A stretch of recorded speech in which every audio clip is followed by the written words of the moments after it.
everything! Stop! This isn't the Devil and Daniel Mouse. This is a film about how we made the Devil and Daniel Mouse.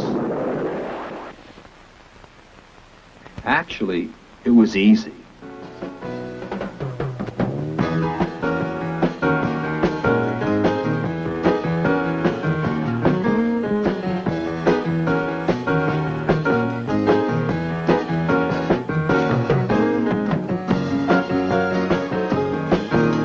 Well, maybe not so easy. In fact, making a half-hour animated cartoon is pretty complicated. Especially when it's an adventure, musical, comedy, horror, Halloween story like The Devil and Daniel Mouse. It starts right here with Ken Sobel. Now, he's a writer, and he's explaining his script ideas to the producers and directors at Nelvana Productions. Earlier, either the one where she meets him back there or back in the first act, you know, a sort of reprise of her, one of her numbers in the med. Okay, look, the point is that it's got to work in terms of the music at the end. The song has to be the thing that convinces everybody that the thing works. So you've got this, the devil, the henchman, all the people that the devil has brought up, you know, to try the case. Now they have to be convinced by the song, by the music, that the music is so strong and then they feel it so much that this becomes the thing that causes them to change.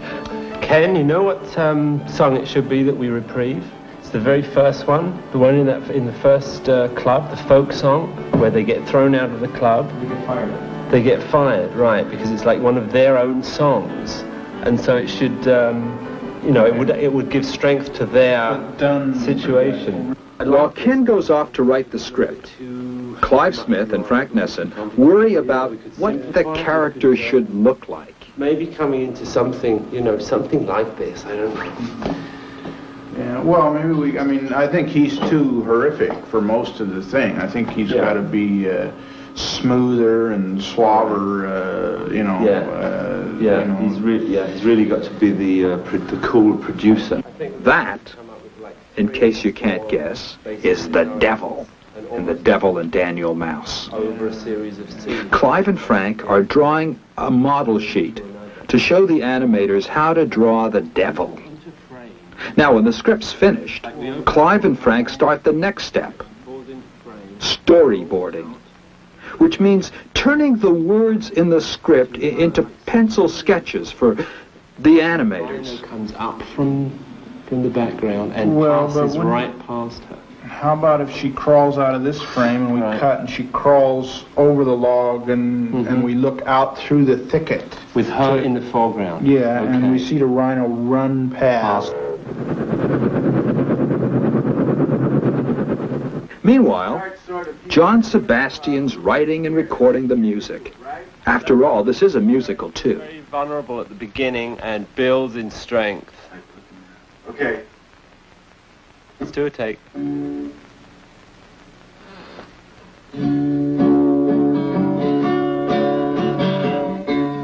Looking for something that there's no set way to find.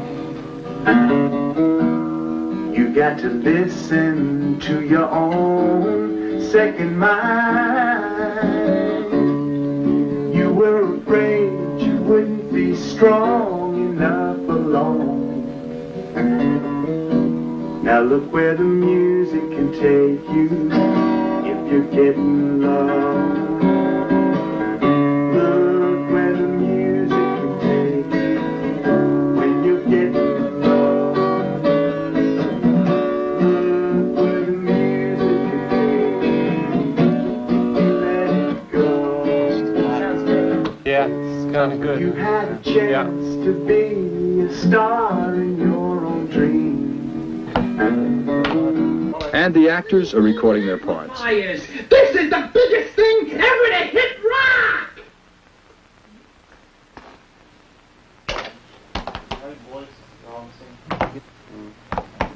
I hope practice makes I perfect. declare you free. I declare you free. I declare you free. I declare you free. I declare you free. I declare you. After the recording session, Roger Matussi breaks each part of the sound down into syllables because the cartoon characters have to move their mouths to fit the words.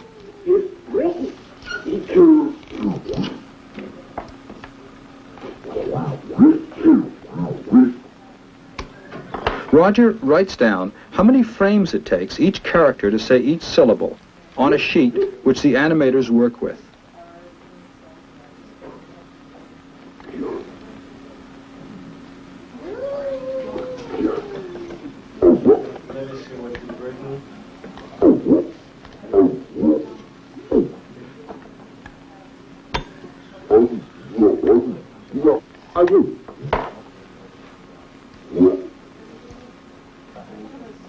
Meanwhile, Frank explains the storyboard to a layout person. We open on the bare ground, as it were, right?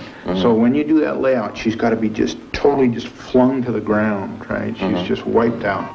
Who works at a bottom-lighted animation desk and sketches what the scene will eventually look like and how and where the characters will move.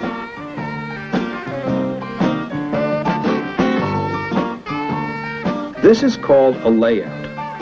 But as you can see, there's still a long way to go before it's ready for you to see.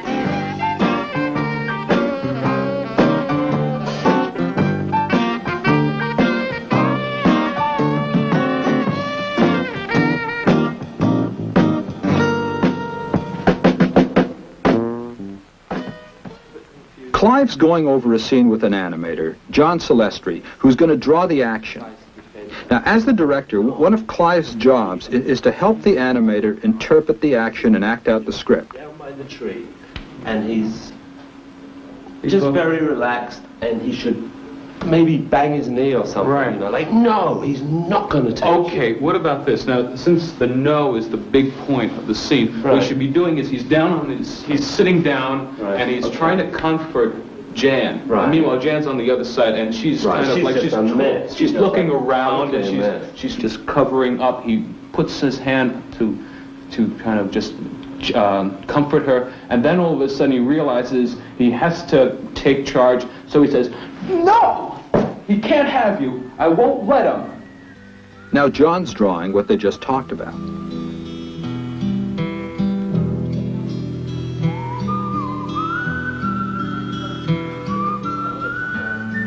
He's looking at his own face in the mirror to see how Dan Mouse would make different expressions.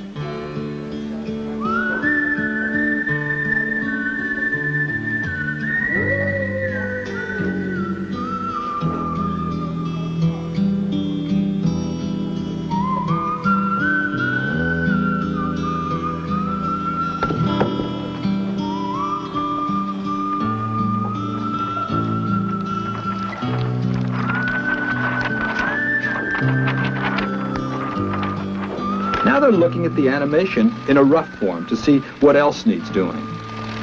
This looks good. This looks essentially good. I think what we want to do is retime his jump a little bit. Get more out of the drag. He takes a leap. Like, keep that drawing there. And as he leaps, get him to stretch his legs out a little bit more. Straight longer. Right, and then like there'll be more of a snap Right, that goes up. there's a pop. Keep him up. Songs Clive and the other animators talk over what their characters will do in each scene. in the background. We're not concentrating on that anymore. And I think the caterpillar should do something. Okay. You know. He's the waiter, so why don't we have him holding the tray up, and with his other set of arms, he grab a mug of beer and then pass it down from hand to hand and put it that on the was a table. great idea. And he'll Great. just keep doing that. Until Right, like a conveyor belt of beer. Right. That's And great. you just keep going. Great, good. Right? And then they sit down and draw. Other artists assist the animator to complete the drawing of the scene, and it takes up to 60 separate drawings to make up just 1 second of film.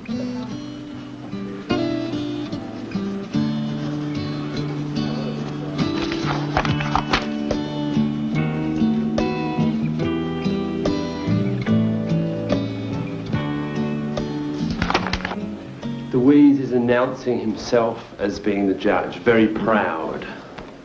Right. So it goes something like, Judge Weasel presiding. That's great, that's good.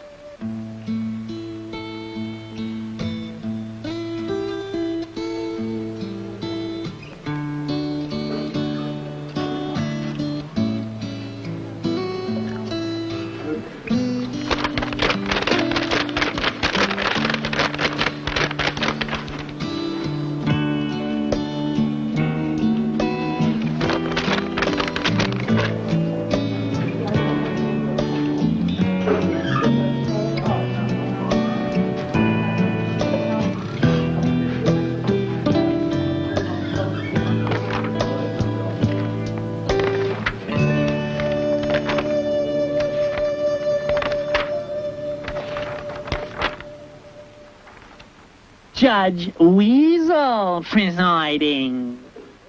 The background artists are hard at work, and Clive helps them to interpret the various moods of the film through detailed use of color. Contrast between the sequence of the concert and the chase, right, which is like really colorful, really vibrant. This is a point where Jan has realized that she has no friends left, very gray, very depressing, and we come out of that into the sequence in the woods where she meets Dan for the first time. Very melancholy, very blue. And I guess this is the key.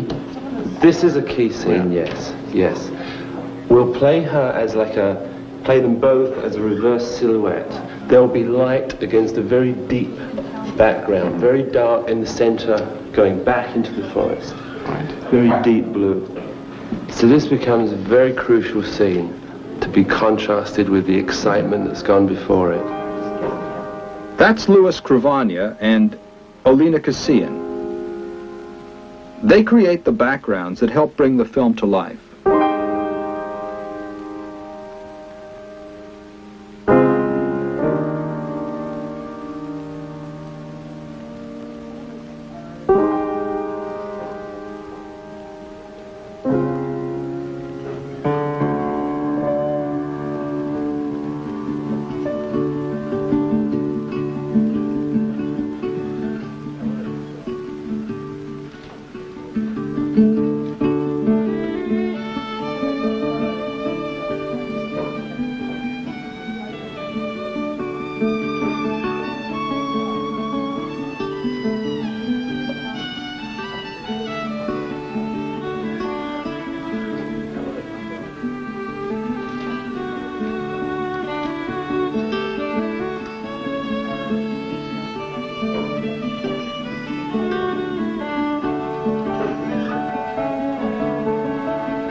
When they finish the backgrounds, they put on a red dot.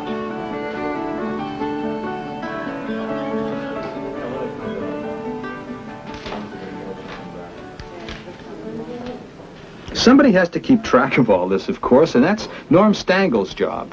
And it's really important to make sure everything's on time and in place.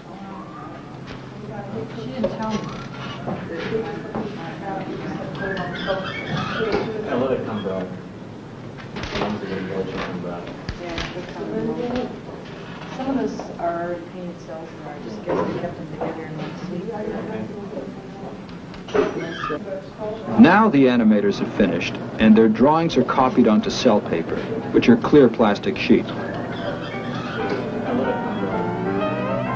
which have to have color added to them. Or to put it simply, they have to be painted.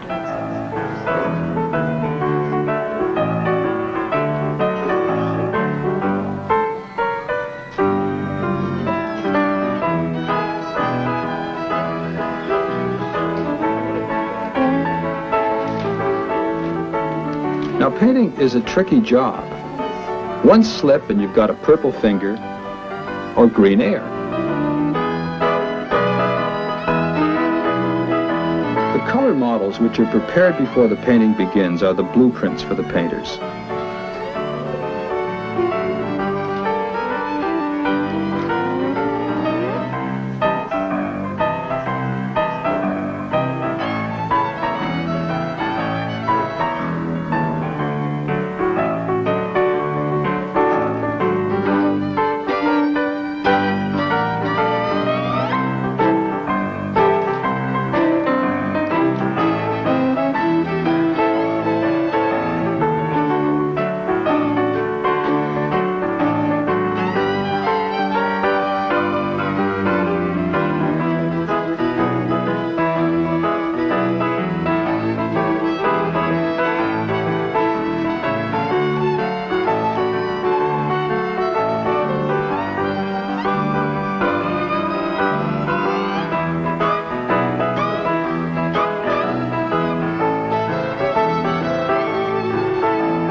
After painting everything, the backgrounds and cells, and there are over 40,000 of them, go to the checker, who, and you'll never guess, checks them all out to see no one has made any mistakes along the line.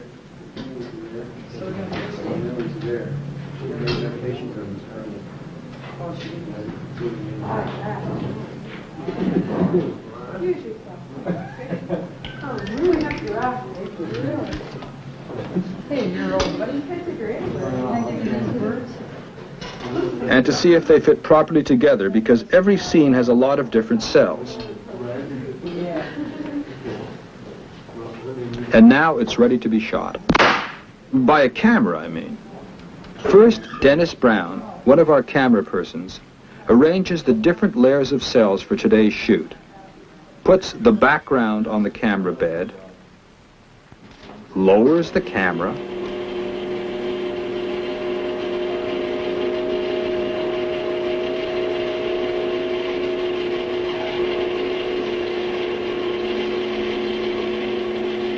sets the cells,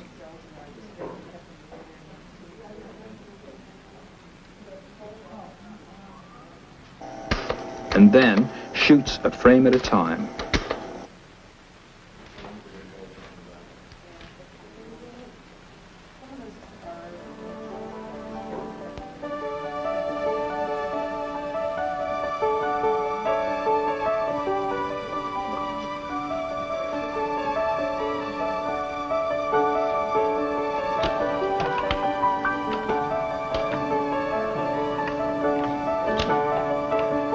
Then, the toughest checkers of all.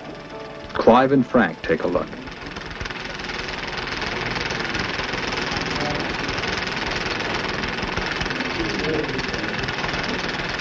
That worked. Good. Yeah, that worked. That looks good. That works. He made. Look at it again. Yeah. Run it back. That makes all the difference, you know. It's like two drawings. They liked it. It's done.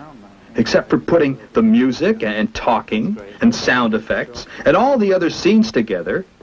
And once they've done that, you've got the Devil and Daniel Mouse. Second mind, you were afraid you wouldn't be strong enough alone. Now look where the music can take you if you let it go. Look where the music can take you when you're getting low.